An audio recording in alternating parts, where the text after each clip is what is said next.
दिलदोज सड़क हादसा किश्तवाड़ के डंगडोरू एरिया के अंदर पेश आया, जहां पर आपने देखा किस तरह से अभी तक जो जानकारी मिली है 4 लोगों ने अपनी जान गंवाई है और कई लोग इस वक्त क्रिटिकली इंजर्ड है। हाल ही में कुछ ही समय पहले पूजा भंडारी वहां पर विजिट करके आई हैं, मिल के आए हैं। डिप्टी चीफ मिनिस्टर वहां पर गए थे, दौरा किया आखिरकार लोगों की हालात क्या है, लेकिन वजूहात क्यों है लगातार ये कंपनीज के अंदर इस तरह के सड़क हादसे क्यों देखने को मिल रहे हैं। आपने तमाम तस्वीरें किश्तवाड़ से देखी। इस वक्त मेरे साथ पूजा भंडारी जी मौजूद है। क्या स्थिति है इस वक्त पेशेंट्स की वहां?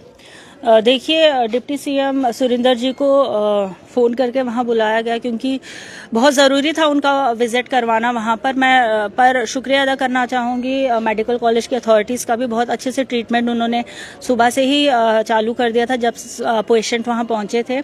हालत जो है लोगों की कहें तो देखिए, कुछ लोग जो हमें छोड़ के चले गए और कुछ लोग जो आज मेडिकल कॉलेज में एडमिट हैं, उनमें से 2 लोग ऐसे हैं जो मुझे लगता है शायद ताउम्र के लिए बेडेड हो गए हैं। तो दुख भी होता है कि ये हादसे जो हैं किश्तवाड़ में रुकने का नाम नहीं ले रहे हैं। बहुत बारी बात करने के बाद भी, बहुत बारी प्रोटेस्ट करने के बाद भी, चाहे डिस्ट्रिक्ट एडमिनिस्ट्रेशन है, एलजी इंतजामिया थी, उनके तक हमने बात पहुंचाई, हमारे यहाँ पे क्या परेशानियां, उनको हर चीज़ बताई गई। बट कोई भी किसी भी तरह का अगर आप कहें कि कंपनीज के ऊपर कोई जो है एक्शन नहीं लिया गया, क्यों ये हादसे हो रहे हैं इसकी जड़ों तक कोई नहीं पहुंच रहा है। हम लोग जो है, आपको पता ही हो, पिछले दिनों भी हम ऐसे ही एक एक्सीडेंट को लेके बैठे थे। उस की 5 बेटियां थी, 1 बेटा था और पूरे रात हम लोग उस सड़क पे वो लाश को लेके थे कि कम से कम इंसाफ दिया जाए। कल को इनकी फैमिलीज कैसे पलेंगी। और जो आज हॉस्पिटल में जो लोग हैं, तो मुझे लगता है कि एक इंसान जो कम से कम 60 साल तक तो कमा ही सकता है, क्योंकि अगर हम गवर्नमेंट का माने तो 60 साल में आदमी रिटायर हो जाता है। तो अगर 18 साल का लड़का या 22 साल का लड़का आज ही से बेडेड हो रहा है, तो 60 साल तक जो अपनी फैमिली को सर्व कर सकता था, अपने फैमिली को खिला पिला सकता था, तो वो अगर बेडेड हो जाएगा तो उसका खर्चा कौन उठाएगा? ऐसा क्यों देखा गया? आप धरने पे बैठते हैं, उमर अब्दुल्ला जी को फ़ोन करते हैं, उसके बाद एक्शन होता है। क्या लोकल इंतजामिया कहीं फेल है? वहाँ पर जो लोकल सरकारी बाबू हैं, क्या वो तानाशाही कर रहे हैं? मुझे लगता है कि फेल तो है, इसमें कोई शक नहीं। अगर फेल नहीं होते तो शायद कहीं ना कहीं कंपनीज को भी एक डर होता कि हमें अगर काम करना है तो हमारे कुछ रूल्स रेगुलेशन नॉर्म्स फिक्स किए। देखिए, अगर माने हम कि नेशनल प्रोजेक्ट है, बनना है, इसमें कोई दोहराई नहीं है, बनना है। और जब भी कोई चीज़ जो है बनाई जाती है, उसके लिए जो है रूल्स सेट किए जाते हैं, लॉ सेट किए जाते हैं, उसी हिसाब से वो चीज़ बनती है।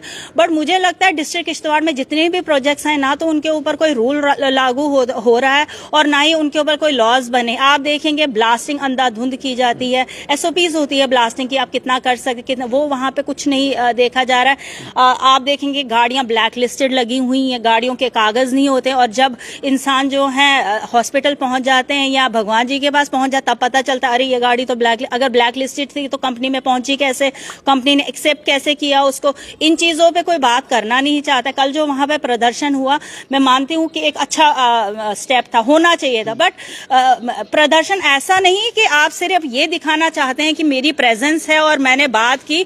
नहीं, आप उठना था। जो वहां पे डीसी ने कल दिया वो ऑलरेडी जो था हमने करवाया हुआ था। पिछले दिनों जो एक्सीडेंट हुआ और उस डेथ के लिए, उस फैमिली के लिए जो हमने किया कि कंपनी से हमने, क्योंकि इंश्योरेंस जो है वो मिलता ही मिलता है कंपनी से, वो कोई एहसान कंपनी नहीं रख रही है।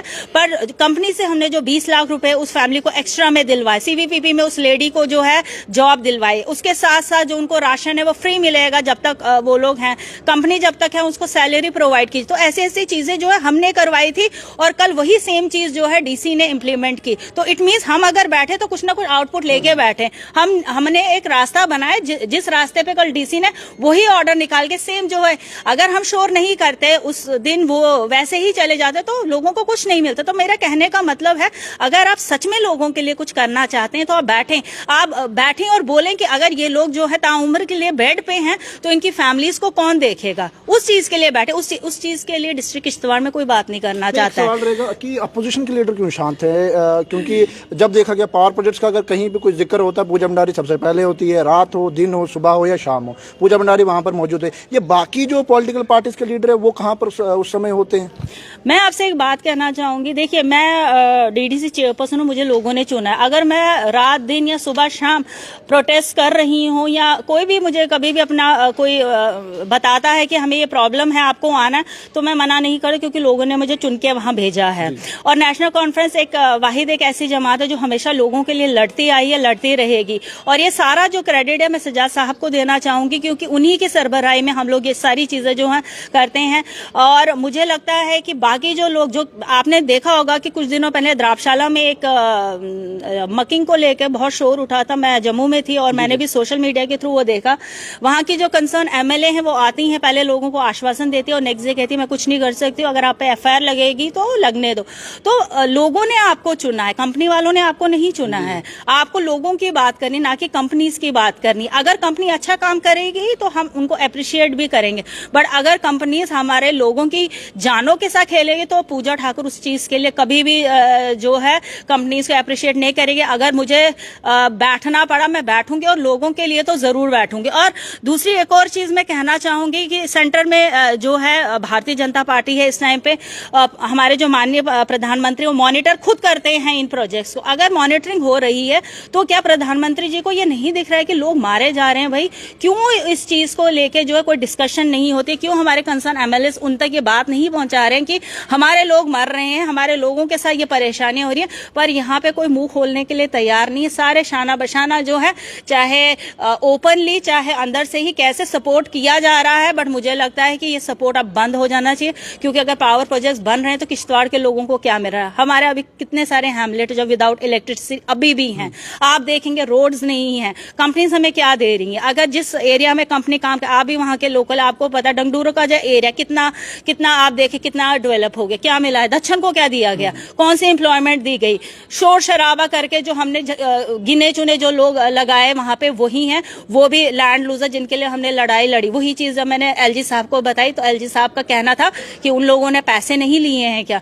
मतलब कि आप पैसे से लोगों की जमीनें, लोगों के घर, लोगों का सुख चैन छीन रहे हैं और उसमें आपको लग रहा है कि हमने बहुत बड़ा काम किया। और जो लोग रोज का रोज वहां मर रहे हैं, चाहे वहां का पोल्यूशन हो, चाहे वहां पे जो शोर वो मशीनें उसकी वजह से, या बाकी चीजें भी, इस चीज पे अगर हम बात करें तो हम एंटी नेशनल, हम गलत बात कर रहे हैं।